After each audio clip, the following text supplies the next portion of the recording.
virou de pés pra cima, o mundo virou de patas pro ar. Cuidado, cuidado, povo de Deus, é uma armadilha de Satanás. O mundo virou de pés pra cima, o mundo virou de patas pro ar. Cuidado, cuidado, povo de Deus, é uma armadilha de Satanás. Mulher de mini saia, é uma armadilha de Satanás. Mulher de barreguinha, é uma armadilha de Satanás. Mulher de cola, é uma armadilha de Satanás. Mulher de Deus, é uma armadilha de Satanás. Mulher de mini saia, é uma armadilha de Satanás. Mulher de barreguinha, é uma armadilha de Satanás. Azui wisoda. Abi wisoda o shona zo pesa bino moko kaka mama alikola la pongite matena se davi ukena suka. Oya okimisa mutu moko na tempelo oyo. Mutu ana na ko remplacer na place mutu akimisi. Bozana shona bino. Ye na ba profeta ba Baal, na ba to ba ndimaka na Baal, ba konti na kati ya tempelo wana.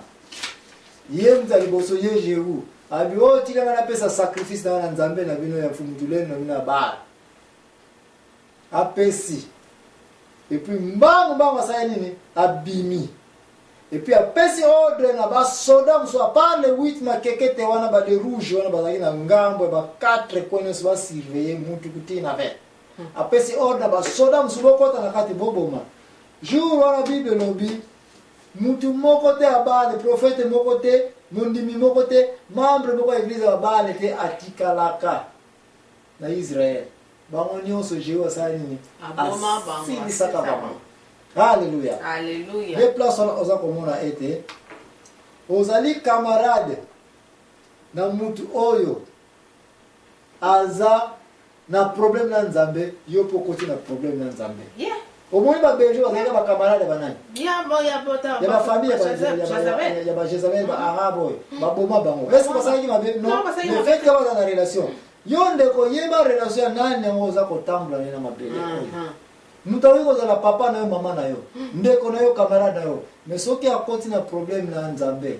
Yo za ko tambula na mutona. Yo mo sasa mutona eko yayo. Eko yena yo, eko landa yo.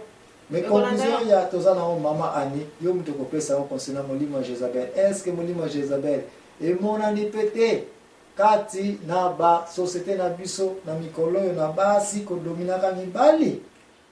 O mundo virou de pés pra cima, o mundo virou de patas pro ar. Cuidado, cuidado, povo de Deus, é uma armadilha de Satanás. O mundo virou de pés pra cima, o mundo virou de patas pro ar. Cuidado, cuidado, povo de Deus, é uma armadilha de Satanás. Mulher de mini saia, é uma armadilha de Satanás. Mulher de barreguinha, é uma armadilha de Satanás.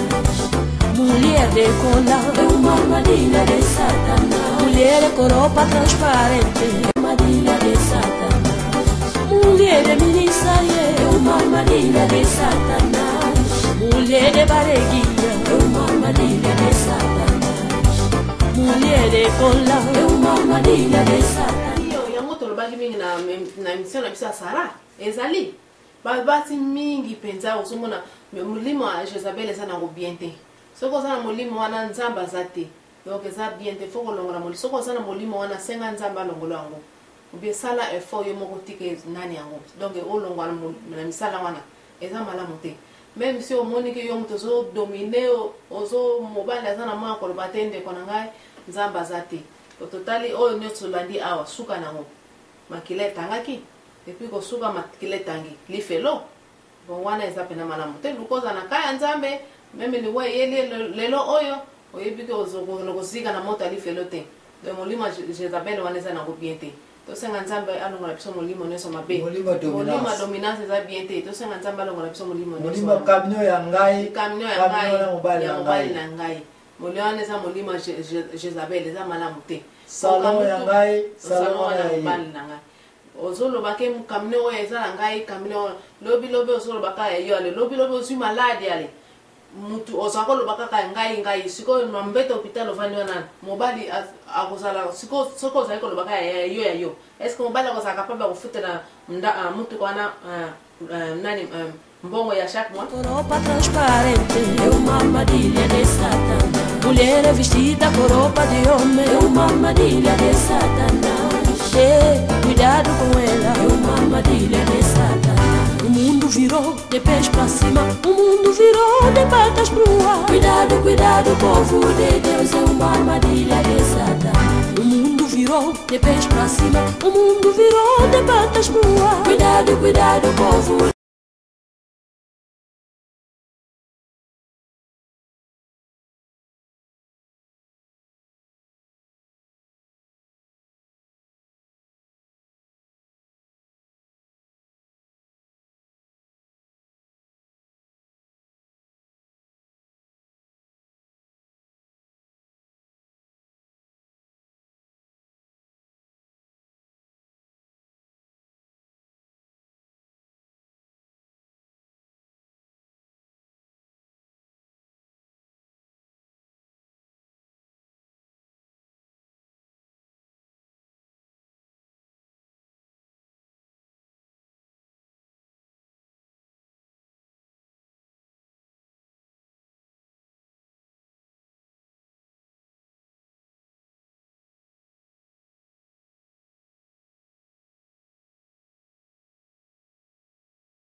O mundo virou de pés pra cima, o mundo virou de patas pro ar. Cuidado, cuidado, povo de Deus, é uma armadilha de Satanás. O mundo virou de pés pra cima, o mundo virou de patas pro ar. Cuidado, cuidado.